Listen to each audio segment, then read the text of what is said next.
Hola, soy la Basmati, de nuevo con vosotros. Hoy para seguir contando una pequeña introducción de que lo que es la evolución humana, que no creo que es fácil, que es un poquito complicado. Complicado me refiero a resumirla y, y que se entienda. Os voy a hacer un pequeño resumencito, a ver si soy capaz, que soy una cotorraca, y después os voy a hacer otra síntesis de lo que ha sido toda esa progresión de investigadores, de cómo se ha dado a lo largo de la historia, yo que sé, pues desde el Renacimiento con Leonardo da Vinci, bueno, hasta llegar a Darwin, Balance, etcétera. Sin ellos no podríamos, digamos, contemplar nuestros ancestros de la manera que lo hacemos. Hay todo como un eje de conocimiento.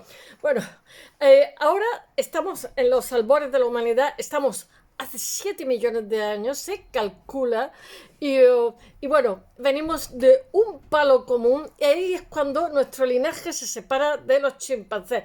Con el tiempo, más de 20 especies humanas, pero todos venimos del mismo palo, porque hay gente que cree que hay una diversidad genetista. No, en absoluto, todos venimos del mismo palito. Y aunque las narices finas, el pelo rubio, el color de la piel sean adaptaciones al entorno. Si veis que la luz fluctúa es que hace viento, tengo las ventanas abiertas y las cortinas se abren. Escuchadme una cosa, ¿por dónde iba yo? Para la divergencia genética. Es que hay esa tentación de decir, no, nosotros tenemos un gen de aquí, que somos más listos que nadie, más guay que nadie. Mira, incluso hubo una época, es que no me acuerdo cómo se llama el volcán, una época donde nuestra especie estuvo a punto de fenecer, quedaron 1000 individuos solamente, porque hubo un volcán con una explosión mostrenca que cubrió la Tierra de una espesa neblina, con lo cual no creció nada, la gente se murió a chorro.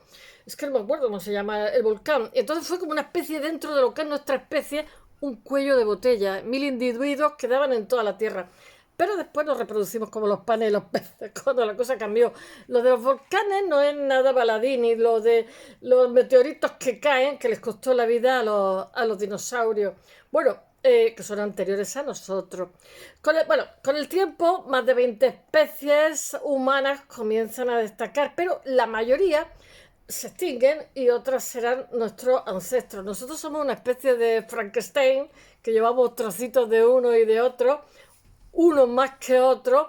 De hecho, he estado leyendo artículos por ahí en La Vanguardia y todo esto, ¿no? Y entonces, por ejemplo, los denisovanos, que son de Siberia, que hay una muela, dos dientes, media mandíbula y tal, apenas nada, ¿no? Pues ellos son los culpables de la esquizofrenia. Después, los neandertales, que me caen muy bien, porque eran gente pacífica, buena, y desaparecieron. Todos llevamos un 3% de neandertal o más. Bueno, pues ellos son los culpables del, ¿cómo se llama? Del lupus, de la publicidad, de la enfermedad esta de Crohn, de la diabetes 2. O sea, digo, bueno, pues no sé yo, esto de cruzarnos, que se pega todo, ¿eh? Ay, la publicidad me tiene frita. Solamente deciros que somos el resultado de hibridaciones, y que siempre, como decía Darwin, bueno, pues sobrevive el más fuerte. Lo que pasa es que esta teoría, con el paso del tiempo, los nazis, los supremacistas justificaron lo injustificable. O sea, pero claro, Darwin, lo mismo que le pasó a Ortega con la falange, no, él no tenía la culpa cuando escribe su filosofía de que otros la instrumentalicen como les dé la gana. O sea, bueno, vamos a ir con el tema, que si no empiezo con las digresiones y soy capaz de contar Ortega y hablar solamente de Darwin. Que realmente os voy a decir una cosa, esta historia, siempre cuento el final antes que el principio.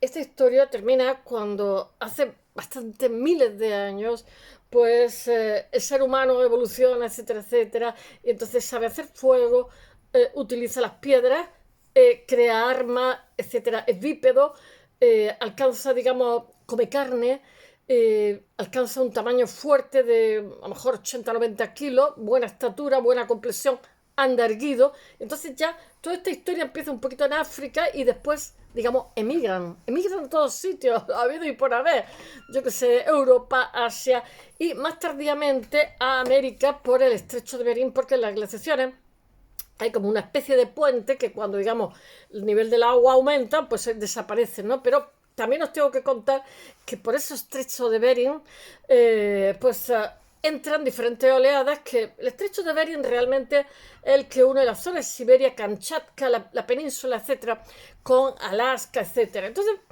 por allí entran, digamos, diferentes oleadas pero hay gente que también sale, que entran y salen, diferentes oleadas de asiáticos, pero también entran africanos. Entonces yo digo, con razón en Norteamérica hay unos indios, digamos, cachas grandes y otros que son más menudicos, no son iguales genéticamente.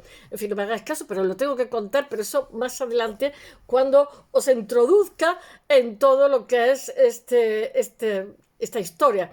Bueno, cada especie muestra determinados rasgos físicos y conductas humanas. Conforme me vaya acordando, os diré cosas como cerebro grande. La capacidad cerebral se va ampliando conforme comemos más proteínas, porque tened en cuenta que los primeros eran más vegetarianos, comían semillas, comían hojas, pero cuando estaban en África, que era más cálida que, digamos, los hielos del norte, pero conforme las glaciaciones fueron desapareciendo, estos ciclos, digamos, se ganó en temperatura, esta zona verdes y boscosas, por decirlo de alguna forma, y tan útiles para la vida del hombre, pues empezaron a secarse, y entonces resulta que los monos que estaban en los árboles, que dormían en nidos, etcétera, tuvieron que hacerse a la idea de bajar del árbol y buscar las presas. Al principio éramos más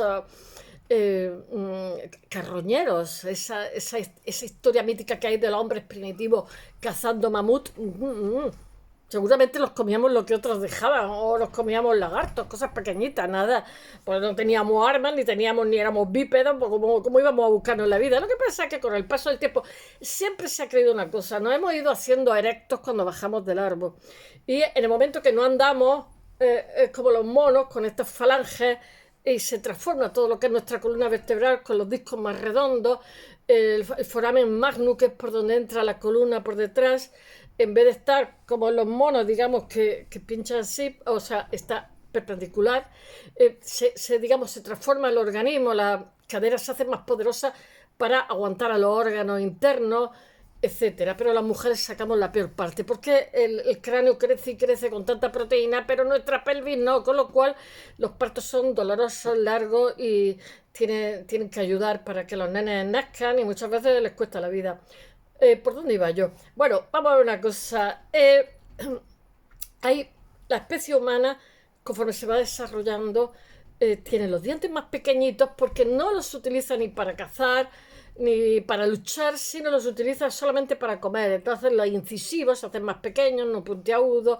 Nuestro paladar, en vez de ser paralelo como los de los monos, que es como si fuera un rectángulo, es redondeado en forma de U.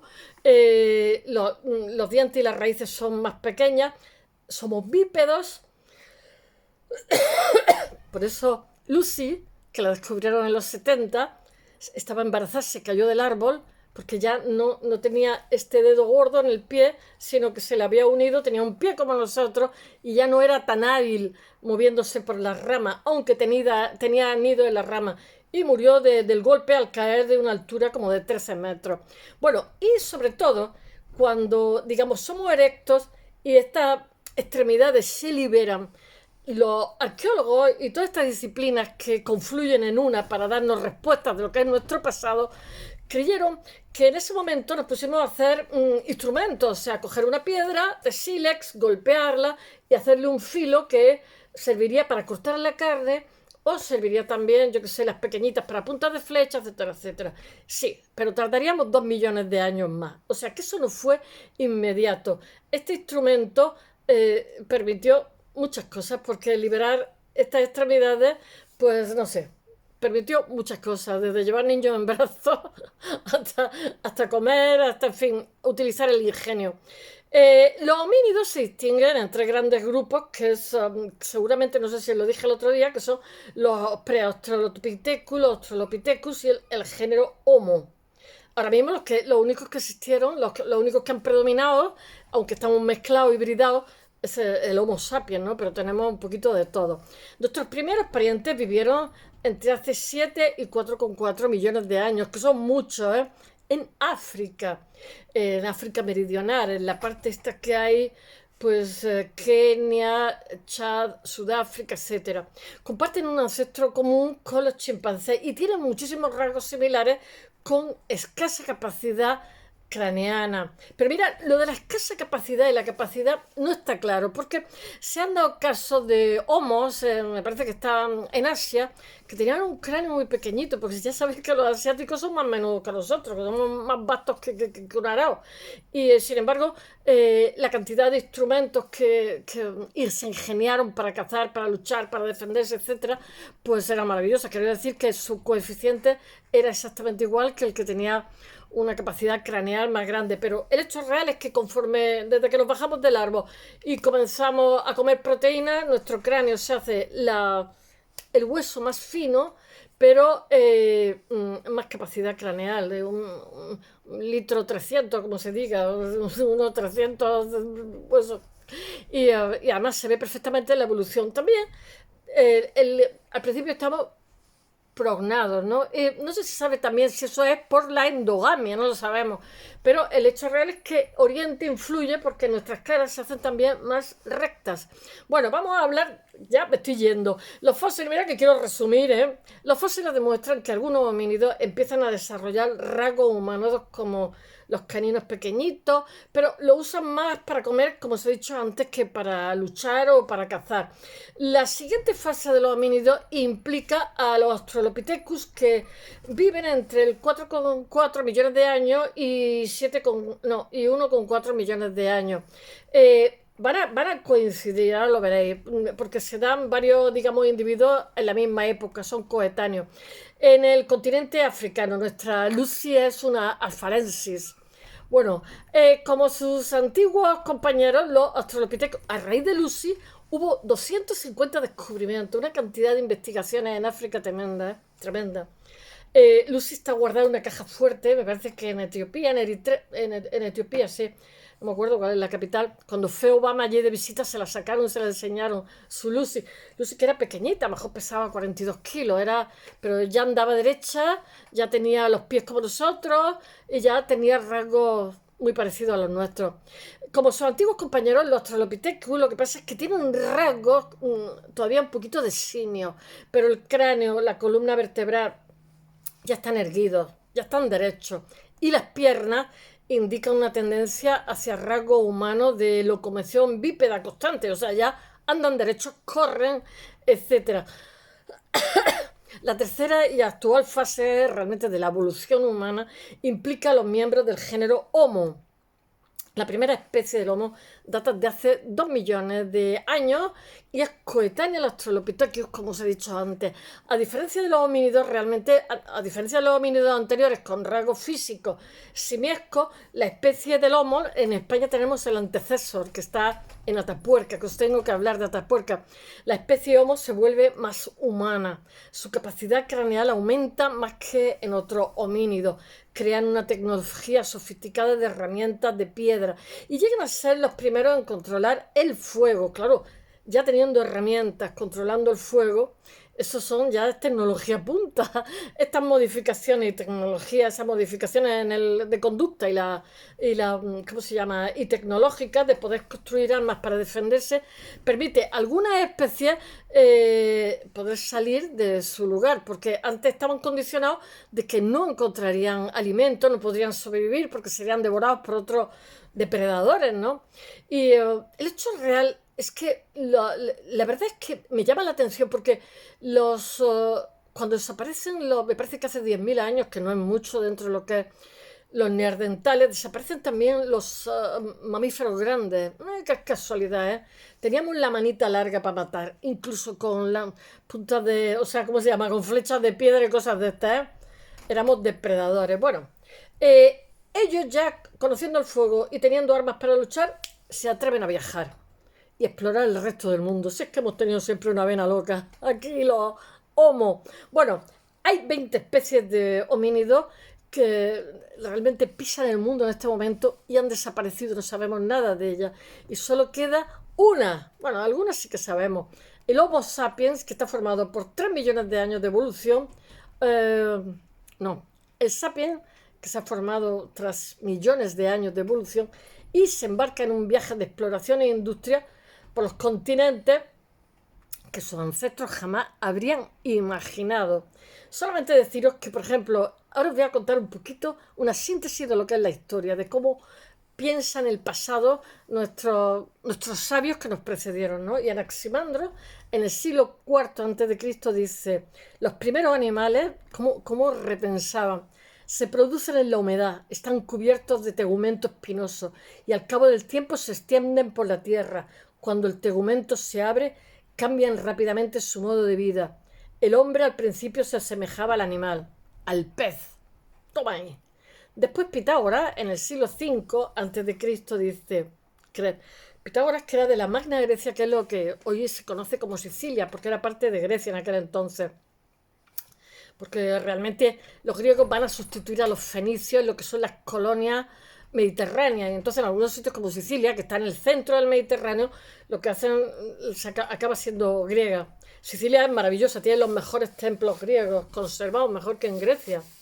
Y allí hubo de todo, vikingos, de todo, así árabes, así tienen la mezcla que tiene, que un pelo negro azabachado, unos ojos verdes, tiene unas mezclas que para qué, y de carácter y todo. Dice Pitágoras, aquí haciendo publicidad de Chichilia, que dice, nada más que tiene una forma de hablar italiano especial. Dice, creedme, nada parece en este vasto universo, sino que todo varía y cambia de forma. He visto al mar allí donde anteriormente extendía el suelo firme. He visto tierras salidas del seno de las aguas, muy alejadas del mar. Se encuentran conchas marinas. Claro. En el siglo a.C., Tito Lucrecio Caro, en De Rerum Natura, ya anticipa lo que es la teoría de la evolución. Se va a anticipar sobre el origen de la vida y el desarrollo de la especie humana sobre la Tierra. Todavía me dura el catarro. Es que el frío establece una sucesión de edades de la humanidad tras una fase de bestialidad primitiva. Y después vamos a pegar un salto porque si no os voy a contar aquí historia más historia. Ahora estamos en el Renacimiento, hace 5 siglos, bueno, 6 más bien, porque el Renacimiento es 15 y 16. En el Renacimiento, claro, tenemos el peso de la Iglesia que es grande, hay dudas razonables de lo que es el creacionismo de la Biblia, ojo, porque tener en cuenta que en el Renacimiento ya se ha descubierto América. América es un continente magno, sin explorar en aquella época, todavía se desconoce todo. Se han hecho viajes a Oriente porque se han creado las rutas comerciales de los ingleses, que después se la van a quitar los holandeses, pero quiero decir que hay un mercado de especias tremendo y entonces pues la gente cuenta muchas cosas, trae productos de otros lugares, claro, ¿y qué explicación tiene esto? Pero América sobre todo, porque América va a cambiar en lo europeo la forma de comer, el tomate, la patata, yo qué sé, la batata, tantas cosas y sobre todo va a revolucionar también lo que es la botánica y la farmacología, no, porque eso ya es del siglo XX, pero la farmacopea, o sea, los remedios a base de plantas y tal, pues claro, pues, tienen tal cantidad de fauna aquí en Europa, tenemos 4 cosas al lado de ellos. Bueno, sigamos. La Biblia, realmente, aunque quiera, pues no puedo explicar todo. Esto tiene un punto de alergia. Entonces, emergen las primeras academias de la ciencia. Después, Leonardo da Vinci, en el 16, escribe sobre fósiles y geología. La naturaleza orgánica de los fósiles. Los fósiles son restos de criaturas que se ahogan, pero ¿cuándo? Entonces, claro, tampoco había ningún método científico para investigar esto. Supone que son animales que existieron y que se transformaron en piedras, se integraron. Pero la ciencia, en estos momentos, sigue los dictados de la Biblia, antes y después del diluvio universal. Ahí estamos atrancados. Solamente decir una cosa, un inciso. En España, en la época del siglo de las luces, creo que lo habré contado otras veces, había investigadores que eran los novatores. Entonces, si los novatores hacían un ensayo, una investigación y daban las conclusiones, la Inquisición iba a su casa, que volvió a renacer, lo echaba de la casa a él y a su familia, le ponían una agulla y lo paseaba desnudo para humillarlo. Y lo dejaba en mitad de la calle desnudo y le quitaban todo su patrimonio. Esto eran médicos, farmacéuticos y tal. Entonces, sus amigos, cuando morían, publicaban las investigaciones porque no les podía hacer nada a su familia, porque este señor ya había dejado. Entonces, fijaros qué pena y gracias a que los condes y los duques y tal sabían que eran gente cultísima, los protegían, digamos, patrocinándoles, ayudándoles económicamente para que hicieran investigaciones.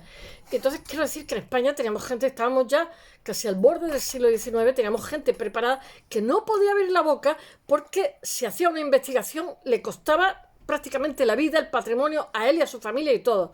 Era humillado por la iglesia porque era como se atentaba contra lo que era el dogma de fe. Imaginaros, pero si le pasó también a, yo que sé, a Darwin y a los investigadores que hubo en el siglo XIX, fueron, los que eran católicos fueron excomulgados, o sea, es una locura, ¿no? Entonces, claro, porque todo se explicaba a través de la Biblia, pero claro, como no paraban de descubrir continentes, pues cada vez las cosas eran más raritas y más inexplicables. Bueno, a ver, la fuerza de la Iglesia y del creacionismo, que tenía muchísimos partidarios y sigue teniendo. Bueno, la evidencia geológica lo que pasa es que no encaja con la explicación. Después tenemos, os voy a dar nombres. Jean-Luc Leclerc, que voy a dar nombres y poquito de ellos porque si no aquí nos dan la uva, que era el conde de Buffon, que este es del siglo XVIII, dice que hay 7 épocas geológicas de 80.000 años cada una. Después está uno que es más conocido, que es el barón Cuvier, que es paleontólogo, también es del siglo XVIII y tiene una teoría catastrofista y sustituye la creación única por una serie de creaciones sucesivas. Aquí estamos con el creacionismo. Y después ahí se escribe en 1833 Principio de la geología, que es de Charles Lyell, que es de 1800 y pico, sobre instrumentos de piedra. Después está Michel Mercante, que es físico y médico del Papa, pero ese es de 1500 y pico. Él se remite a Lucrecio con su Rerum Natura. Después están las herramientas creadas por el ser humano, las hachas pulimentadas. No es una piedra del rayo, las ceraunias. Después están las ilustraciones del siglo XVIII de Jean-François Lafitau, que es un jesuita misionero en Canadá, precursor de lo que es la teoría evolutiva de la cultura. Los jesuitas siempre han sido cultísimos. De hecho, entre ellos se discriminan. Todos tienen 2 carreras, 2 doctorados, etcétera. Y si no tienes eso, pues sirves para barrer la puerta y poco menos. El Opus también lo hace. Bueno, tienen que ahorrar energía. La publicidad. Después hay un método comparativo que sobre las culturas primitivas arrojan luz sobre las prehistóricas. Y después está el relativismo cultural, de no despreciar culturas distintas a las nuestras, culturas que consideran salvajes, ¿no? Pero estamos acercando ya al 19, donde hay supremacismo. Esto es alergia, querido. Hay una costumbre de los salvajes americanos que, comparados con las costumbres primitivas, esto de 1724, Antoine de Jussieu de 1700, y del origen de los usos de la piedra del rayo. Y que todo eso está en la enciclopedia francesa de los enciclopedistas, Diderot, d'Alembert, yo que sé, Rousseau, que se publica en 1700, no sé qué, 1751, 1772. Estamos en pleno siglo de las luces, que cuenta con la colaboración, como os he dicho, de Montesquieu, Voltaire, etc. Después, en 1880, os estoy dando así porque quiero llegar a Darwin y a Balance y a los importantes que son realmente, pero todo esto son predecesores que van soltando lágrimas, lágrimas, que al final es una montaña. Después, en 1800 está John Frere, y las puntas de lanza del Valle de Exxon, Inglaterra. En Inglaterra hay muchos apellidos franceses. Ya sabéis que durante varios siglos Francia e Inglaterra fueron una nación. Por eso no se pueden ver los vecinos, son los que más se aborrecen. Después está Jean Boucher de Perth, que es del siglo XVIII también, que en 1846 publica Antigüedades célticas y antediluvianas y es declarado hereje por la Iglesia Católica. Ahora te saco, mi perro está diciendo que lo saque ya. Después tenemos teorías evolucionistas de Lamarck y Darwin. Por fin, por fin. Jean-Baptiste Lamarck, que es del siglo XVIII, pero viene a morir en el XIX. Él nació, me parece que por el 1744 por ahí, y muere a principios, en 1829. Es considerado el fundador de la teoría de la evolución. Ya se habla menos de Lamarck que de Darwin, cuando es tan importante o más, ¿eh? Después está Jean Cuvier, que es de 1769 a 1834. Este es el del creacionismo famoso. Los creacionistas que siempre son arrepentidos, arrepentidos. Después, bueno, Lamarck tiene lo que es la filosofía zoológica, que es de 1809, y toda la concepción de Lamarck parte de que el mundo no es algo estático, hasta ahí llegamos, estoy dando bases, sino que se producen una serie de cambios mediante los cuales hay un proceso gradual y continuo, pero de movimiento. Su teoría se basa en varios principios, ¿no? Primero, admite la generación espontánea. Segundo, existen los organismos con un impulso interno hacia la perfección. Tercero, los organismos poseen la capacidad para adaptarse a los cambios de las circunstancias ambientales. Y cuarto, por último, los caracteres adquiridos se transmiten. El otro día estaba viendo cerdo oveja. Por favor, pinchar en internet cerdo oveja. Es un cerdo lanudo. Bueno, el último, que los caracteres adquiridos se transmiten por herencia. Claro, tenemos cambio de ambiente, cambio de entorno y nuestro cuerpo también se adapta. Los puntos básicos de la teoría de Lamarck son que los organismos tienen una capacidad íntima para adaptarse a los cambios de las circunstancias ambientales. Para llevar a cabo esa adaptación, lo que hacen es que cambian sus hábitos de uso y desuso, y su morfología, sus caracteres adquiridos. Los caracteres adquiridos se conservan y se transmiten por herencia, como no. Heredamos lo malo, lo bueno no, el dinero no. Hay una teoría de la transmisión de los caracteres adquiridos. Así que la función hacia el órgano, eso es lo que dice este señor. Dice, la función hacia el órgano necesario y el uso lo fortifica y lo aumenta considerablemente. La falta del uso, al contrario, conduce a la atrofia y desaparición del órgano inútil. El ejemplo de un libro de texto en el que se expone la teoría de Lamarck y del Darwin usan el ejemplo del estiramiento de los cuellos de las jirafas, pero realmente Darwin me parece que no lo había usado nunca. No, Lamarck es el que no lo usa nunca. No menciona a esa jirafa como ejemplo de la filosofía zoológica.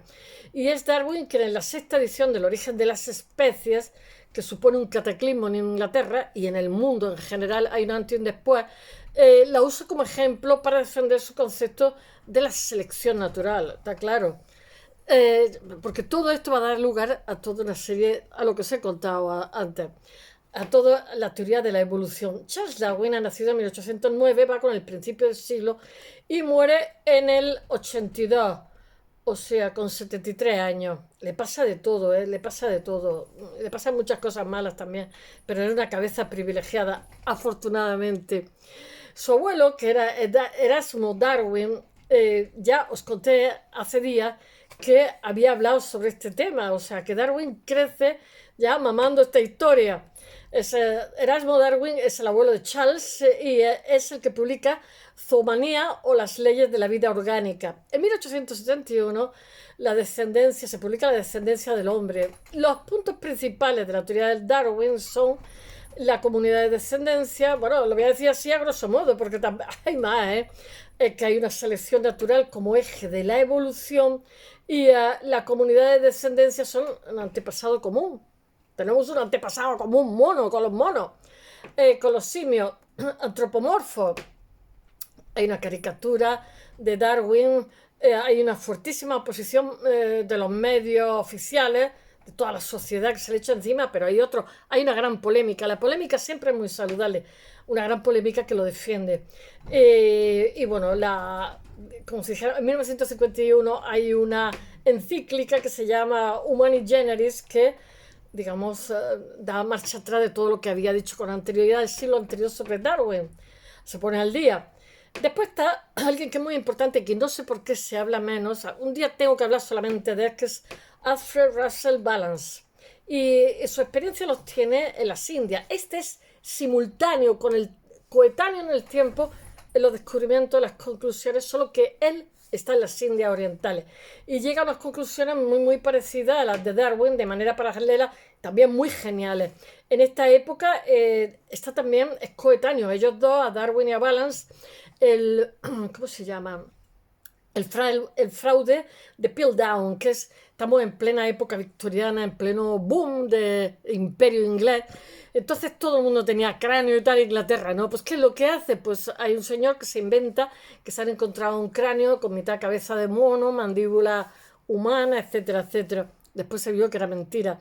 Pero también me acuerdo yo que Ocean, porque ellos no podían entender que la cultura estuviera en el Mediterráneo, lo tuviéramos nosotros, que éramos más pobres, más tal, los griegos, etcétera. Entonces ellos se inventan que tienen un poeta, que se llama un señor, que no me acuerdo cómo se llama, que era un poeta, ¿cómo se llama? Escocés. Entonces se inventa que tienen un poeta que nunca nadie ha sabido de él, que es anterior a Homero, que se llama Ocean. Entonces él escribe poesía de ese poeta que nunca existió. Pero influye muchísimo en la sociedad e incluso influye en la literatura, porque todo el mundo se lo cree. Y la literatura española también. ¿Cómo se llamaba? La Fernán Caballero le afecta lo de Sham. Después se vio que era mentira. Simplemente es que le fastidiaba que los meridionales, que éramos más pobres, tuviéramos más cultura. Pero chicos, no se puede tener todo. Bueno, esto pasa en Piltdown, eso de la mandíbula, mitad mono, mitad tal. En Piltdown, que es un pueblo de Sussex.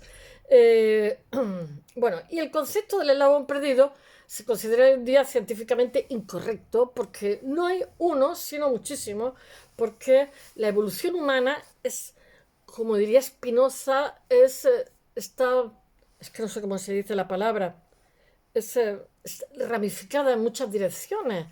Estamos muy, muy hibridados. Y entonces es como un árbol que está muy, muy ramificado y en muchas direcciones. Es una especie de evolución en mosaico que es parecido a las ramas de un árbol. Unas variaciones que se extinguen, otras evolucionan e incluso dan lugar a nuevas especies que son contemporáneas a ellas, cientos de miles de años, incluso millones de años. Solamente deciros una cosa, el ser humano, lo mismo que la mayoría de animales estaban como especializados en algo, nosotros éramos profesores de mucho, maestros de nada, pero eso nos salvó porque resulta que si tú estás súper especializado, porque tiene una garra y tal, en comer no sé qué o en subir a no sé dónde, si desaparece eso, zozobras, ¿no? Nosotros, al ser una especie de navaja suiza, que éramos chicos para todo, que podíamos cazar, tirar flechas, correr, tal, pues eso nos bendijo porque los cambios climáticos, los cambios en el entorno, etcétera, etcétera, bueno, pues pudimos adaptarnos viajando, emigrando, etcétera, y ahí seguimos. Espero que os haya gustado y hasta mañana.